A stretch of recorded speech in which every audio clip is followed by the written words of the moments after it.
Hey guys, welcome back to the channel, and I'm going to be taking a look at the Tier V Leopard Scout tank.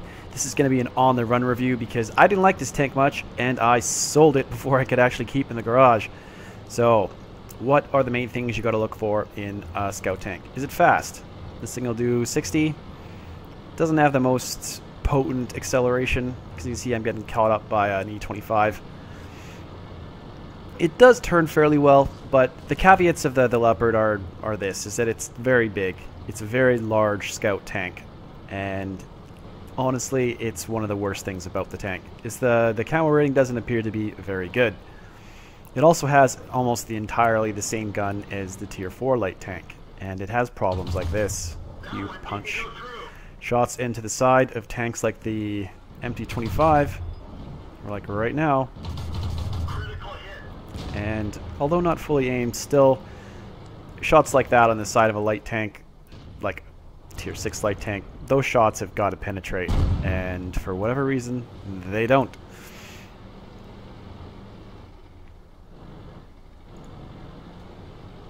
Now, some of the good stuff about the Leopard is it can do things like this. Little bits of damage here and there, and if I can get the back of this MT25, I could probably kill him. Missed him, but then he gets tracked and you can take him out. So the reload speed is one of the things about the Leopard that I despise.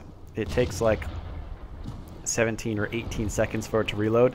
The Luchs only takes about 14 or 15 seconds to reload, and I'm not entirely sure why this tank is worse than the Tier 4, but it's just what it is. And I don't particularly enjoy the longer reload time. Armor-wise, you can look at the front, and you can see that it does have some sloping to it. It's got 50 as far as the upper plate goes, so you will be able to bounce stuff from Tier 4s, and you will you very infrequently bounce just about anything from my experience with the tank. And his E25, he doesn't look like he could hit the broadside of a barn. Oh, there he goes. Good job. So what I try and do in the Leopard is I try and track myself a lot. I find this tank's tracks have about 3 hit points. They just don't really seem to soak up a lot of impacts with the environment. I find myself getting tracked with this thing way too often all the time, and kind of not very opportunistic moments. Let's just put it that way. So, looking at it so far, we've got a large Scout tank that doesn't... It's got okay mobility, but visibility-wise is kind of big, you know.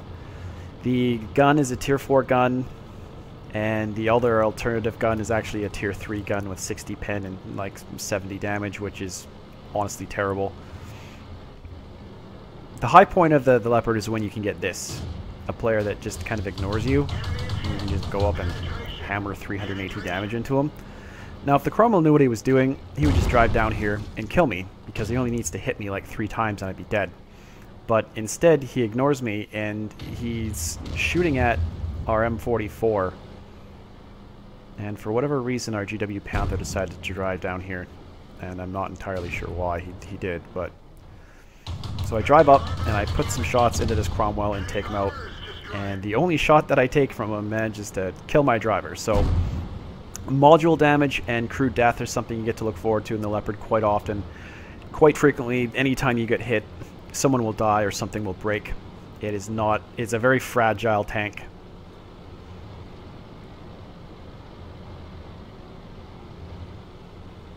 Thus far, you can tell that I'm not really enamored with the Leopard. My personal opinion of the Leopard is if you want to drive a Scout tank that is similar to this, drive the Tier 4. I just did not really fall in love with this guy. For whatever reason, some people probably really like this tank. Like, people love the MX-12T, which I despised. But it can shift, it can move. Like, I'm doing 60 on the beach on this sort of surface, so that's pretty good. In this match, I decided that I was going to just try and single out tanks that I knew I could kill, which is kind of what you have to do in the Leopard, because you only can kill stuff that has around 200 to 300 hit points. Because if you try and kill anything bigger, it will just kill you in the 20 seconds it takes you-ish to reload. So you always have to try and take that into account. The Chaffee is a much better light tank, in my opinion, simply because you just have the ability to keep firing. Like, you can do that. Like, I killed that guy really quick, but I could have killed him like 2 seconds later in the Chaffee when I got to shoot again, so I'm taking a big risk here. He shoots, he misses. Kind of hard to miss this big fat tank. He was kind of sad that he didn't get to shotgun me. And tracks her off again, but I wanted to secure that kill. And that was the FE304 firing into the side of the hill, trying to hit me, and he will hit me right now.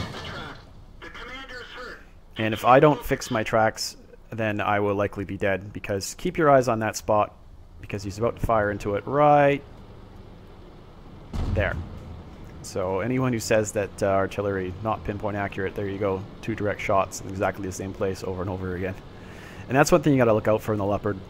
If you're too static and you get spotted and you don't have sixth sense like I don't, you can die pretty damn easily. So it's one thing to look out for, because I didn't transfer my Luchs crew into this because I didn't anticipate liking it, and I didn't like it. So you've really got to pay attention when you don't have sixth sense. And since it's going to probably take wargaming upwards of about maybe 3 or 4 more years to make sixth sense just standard on every tank with every crew member, it'll probably be a long time before that happens. So we'll jump into some more gameplay, and you can kind of see the Leopard at its very best.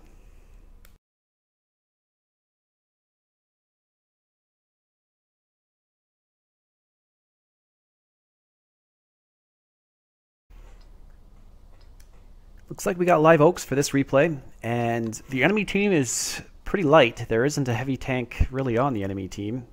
You could kind of look at, I guess the KV2 on their team is their lone heavy tank. We have 4 heavy tanks, no, 5 heavy tanks. But as you'll see at the beginning of this game, they don't know where to go. They're kind of lost in their own little world. Now the gun stats for the Leopard with this Bang Bang gun are about 95 pen and 110 pen with the premium rounds. You do about 30 for every time you hit with every little cluster bash.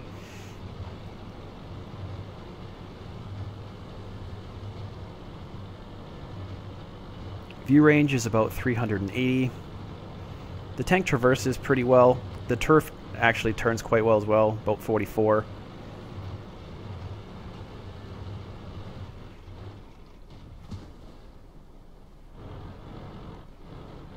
The biggest problem with it is it's just too big. It's too tall. I like a scout tank that is a little bit more dainty. Even the 12T is quite small. Now rolling back and forth, I'm looking around. Not really seeing too much, but people are shooting at me. And if I have artillery shooting at me, then it's time to relocate.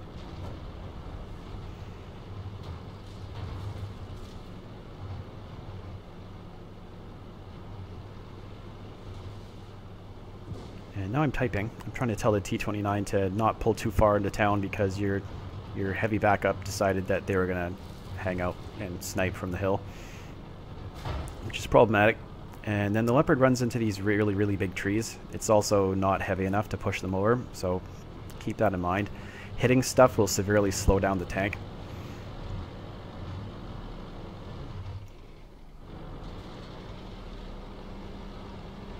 It's too early to go in. It's better to go in when they can shoot you in the side across the empty field. So we got the VK. VK Rommel is what I like to call him.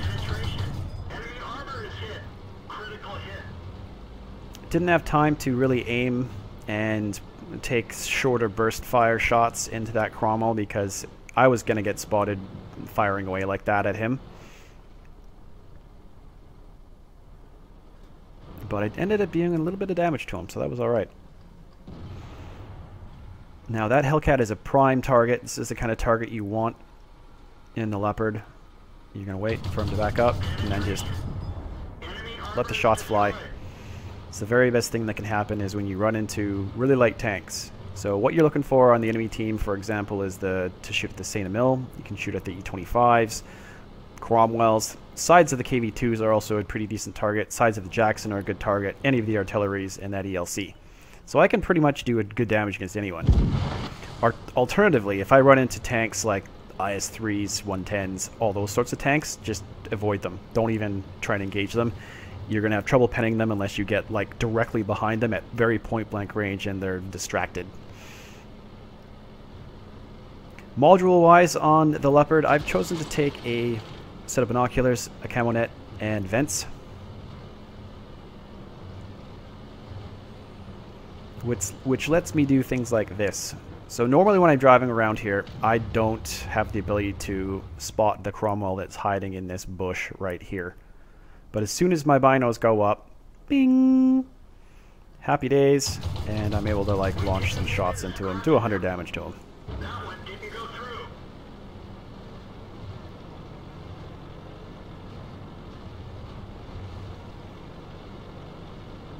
Since I don't know if I'm spotted, I always want to just drive around like a bit of a you know, you always look like a bit of a dolt driving around all the time, backing up, juking forward.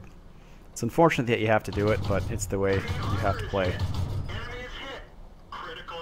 And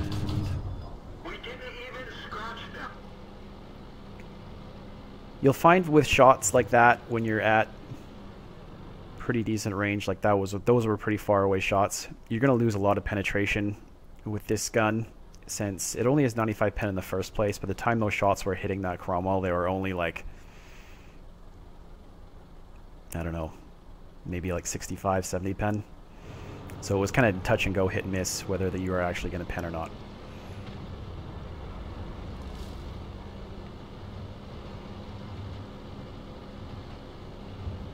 As you can see, we've got a KV2 moving in, and I'm going to try and go in and see if I can assist on this Cromwell when I end up running into something else.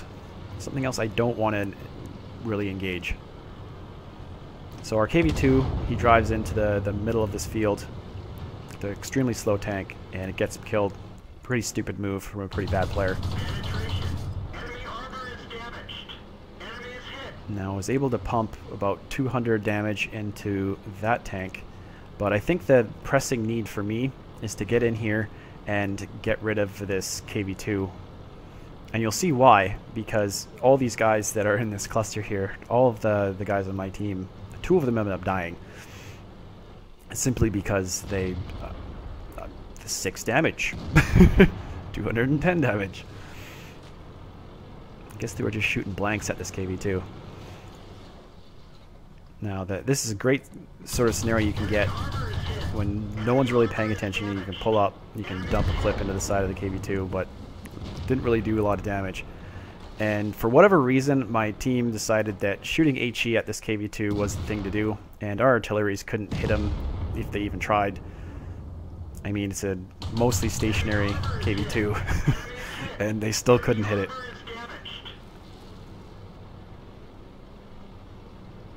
And luckily for me, there wasn't a lot of other tanks around that were stopping me from hitting this guy from reloading. So I'm just pulling back, pulling forward, getting my shots in where I can, and wasn't sure whether he was going to go forward. And it looked like he was just going to be pulling back again, so I'm going to pull back over here, and I'm going to dump another bunch of shots into him. And he almost kills our VK. He almost killed everyone in the town there. Him combined with their artillery. So now I wasn't too sure where their TD had ended up. I thought maybe he would be pulling back into these bushes to just kind of overwatch this entire area, which is what I would have done. The enemy team has most of their tanks still over on the 0 line. They played a very static kind of campy game. And from what I've been able to make out from the Leopard, this is how I prefer to play it. I like kind of just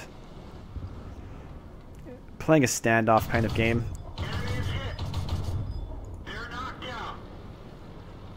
Not engaging too heavily on people unless I can probably kill them with one clip, or I don't really risk getting caught out too badly. When you play too aggressively and you're alone, that's how you get killed in Leopard, because if you run into a Chaffee and you dump your clip into him, you're not going to kill him, and then he's just going to run you down and shoot you to death in the time that you're trying to reload. So you don't really end up wanting to counter scout much with this guy unless you're going to be wolf packing with other light tanks. So that's one of the things you're going to have to watch out for. I find this tank is probably best to be a single out tank. You can go in and kill artillery with it. You can do those kind of derpy YOLO runs at times, and sometimes they work. Other things that kind of work with this thing is it's a decent passive scout, but it's a little bit too big, and I don't find the camo rating is too great for it. It gets spotted quite easily. I just from, you know, shots coming in on me when I don't think I'm spotted, but I really am. The other things you can do with it are just kind of finding tank destroyers that are caught out by themselves. Even if they're armored, if you can get in behind them, you can just stay there because they won't be able to outmaneuver you. So it's a bit different, the gameplay style, simply because of how long the reload is for this gun and the fact that it can't shoot and snipe at people from far away. The gameplay for it isn't very good, and I don't like it, but it's, for some people, that's entirely fine. The amount of damage I'm able to do in good games like this game, I did about 1,500 damage, and that seems to be about as much as I can do. I don't really find that I'm able to do 2,000, 3,000 damage games in the Leopard.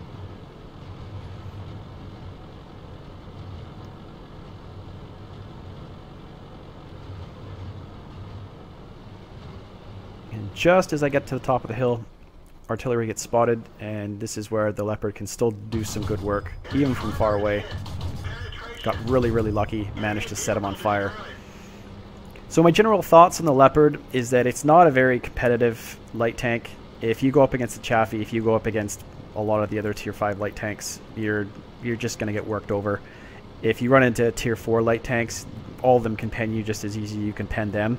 I just find the tank's not super competitive. If you want to drive a tank that's similar to this, just drive the Tier 4.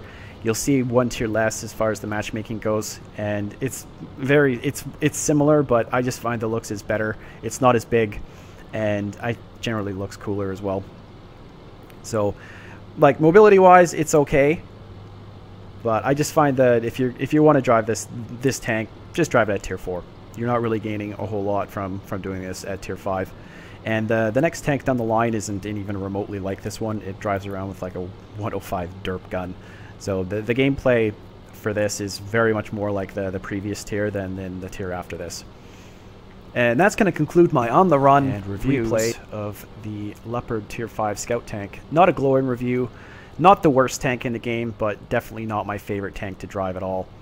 And just in case you're wondering, yes, I thought I would get in there and kill this T25-2, and what happens? Gets clicked. Thanks for watching, guys. See ya.